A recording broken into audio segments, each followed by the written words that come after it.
All right, now for week 8, minor arcana cards, we have the sevens.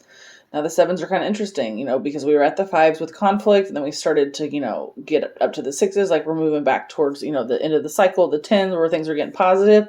But when you look at the sevens, you see some defensiveness and some sneakiness happening. So we're like, oh, okay, there's still some bumps in the road here.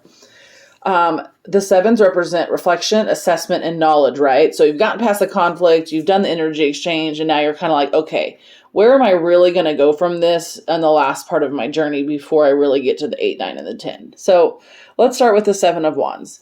So in the Seven of Wands, it's literally a person holding a wand up, and he has this expression on his face where he's very defensive. That is what this card is about. It's about defensiveness. Now, it doesn't have to be negative. It can just be simply about asserting yourself. Or it could be about a competition, right? This person could also just be protecting themselves, or they could be persevering. A challenge could be in hand. It can also be about them having the upper hand, right? They're showing that they have the upper hand in the picture, because they have that stick. So this card, like many cards, I say this a lot, it depends on the reading itself and the position that you're having it in and the other cards around it. Are you being defensive and it's hurting you? Like, do you need to stop being so defensive? Do you need to stop being so competitive? Or is it saying you're being strong, you're being protected, you're protecting, you have the upper hand, you're persevering, right? So it depends on the context. Then we have the Seven of Cups.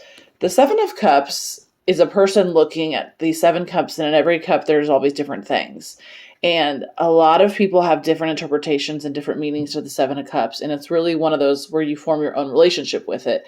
I actually pulled it over in a reading for a gal recently, and she immediately was like, wow, that means this to me. And she just had her own meaning for it. But ideally, what it's about is needing to make a choice, right? Like, they're looking at all these cups and they have all these choices. It's about needing to make a choice. It can be about lots of opportunities in front of you, but it can also be about not being able to focus, right? The cups are all in the clouds. So are your head in the clouds? Are you not able to focus and really think about what you need to do? This person can represent being scatterbrained and like illusion, like they're looking at all this like, oh, like what's happening? It can also represent wishful thinking and dreams and desires, right? Because think of the heavens and the clouds, and they're looking up and they're like, look at all this stuff.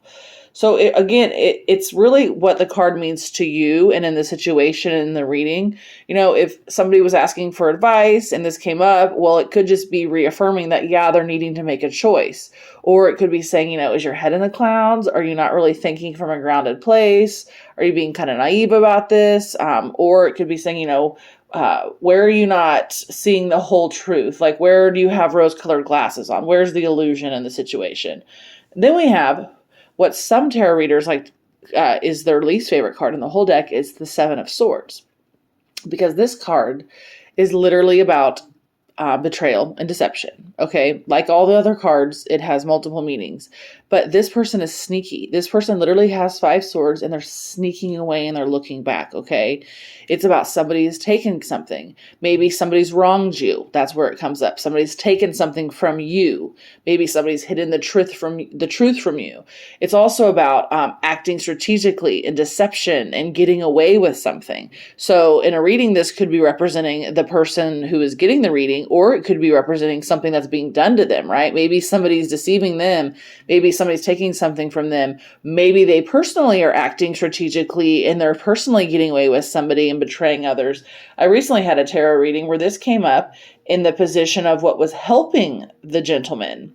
And it was helping him that he was being sneaky and deceitful. And would you believe that he told me that he actually took on a second full-time job, because both of his jobs were remote.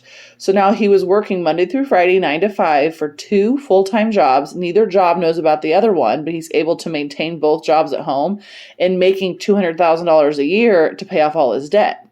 So that was where it was positive. He was being sneaky, but it was helping him. I thought that was very interesting.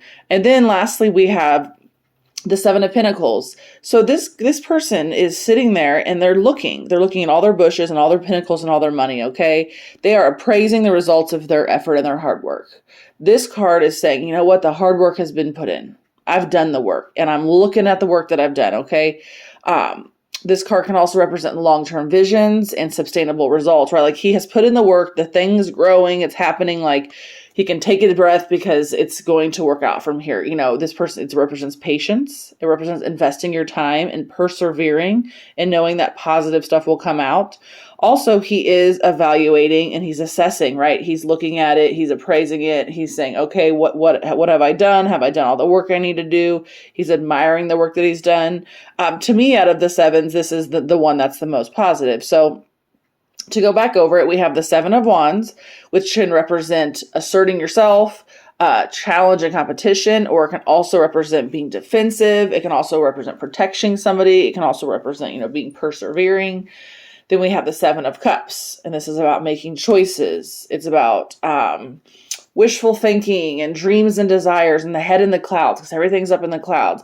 It's also about different opportunities and being scatterbrained and having too many choices. Then the Seven of Swords is where somebody has taken something. The truth isn't being told. Somebody's getting away with something. There's been some sort of betrayal or some sort of deception, whether it's from you or another influence. And then lastly, we have the Seven of Pentacles, which is, about long-term vision and knowing that the work has already been put in, and now we're assessing and we're being patient, we're evaluating, and we're looking at the investment. The big thing about that is that it has to do with investment and the investment that we have already made, and now the investment that we're making in our future. So that is week 8 Minor Arcana, the sevens.